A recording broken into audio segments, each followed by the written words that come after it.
నమస్తే. ఆంధ్రప్రభకి స్వాగతం. నేను మీ సంతోషి. సమంత ఈ పేరు తెలియని వ్యక్తి అంటూ ఉండడు. అతి తక్కువ సమయంలోనే మంచి మంచి సినిమాలు చేసి సూపర్ స్టార్ కింద ఎదిగింది సమంత.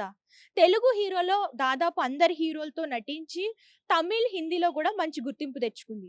సంవత్సరం పాటు సినిమాలకి గ్యాప్ ఇచ్చినా కూడా సిటాడల్ వెబ్ సిరీస్‌తో మళ్ళీ ఫామ్‌లోకొచ్చింది. సో రీసెంట్‌గా ఈ 'ముద్దుగుమ్మ' చేతిలో 2 ప్రాజెక్ట్స్ అయితే ఉన్నాయి. 2 ప్రాజెక్ట్స్‌ని సైన్ చేసింది. అవి షూటింగ్ కూడా జరుగుతున్నాయి. సో ఇలా ఉండగా సినిమాలతోనే కాకుండా సోషల్ మీడియాలో కూడా బాగా వైరల్ అవుతుంది ఈ మధ్యన సమంత. అంటే రకరకాల పోస్టులు పెట్టి అభిమానులను గానివ్వండి, అలాగే ప్రేక్షకులను గానివ్వండి అందరిని కూడా ఆకట్టుకుంటుంది. ఇలా ఉండగా రీసెంట్‌గా సమంత ఒక పోస్ట్ పెట్టింది. అది ఇప్పుడు సామాజిక మాధ్యమాల్లో బాగా వైరల్ అవుతుంది. ఒంటరిగా ఉండడం చాలా కష్టం అని చెప్పేసి పోస్ట్ చేసింది. సో వివరాల్లోకి వెళ్తే గనక ఒక 2, 3 రోజులు ఎటువంటి కమ్యూనికేషన్ లేకుండా సోషల్ మీడియా గానివ్వండి, జనాలతో గానివ్వండి ఎటువంటి కమ్యూనికేషన్ లేకుండా సైలెంట్‌గా ఉండడం చాలా కష్టం అని చెప్పేసి పోస్ట్‌లో పెట్టింది.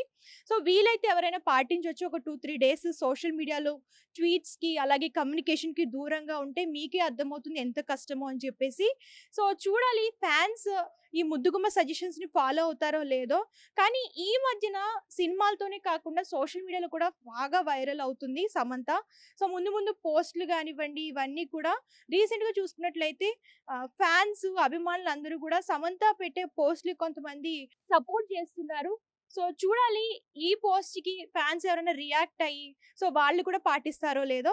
సో ఇలాంటి మూవీ అప్డేట్స్ కావాలనుకుంటే మన ఆంధ్రప్రభ ఛానెల్‌ని ఫాలో అవుతూ ఉండండి.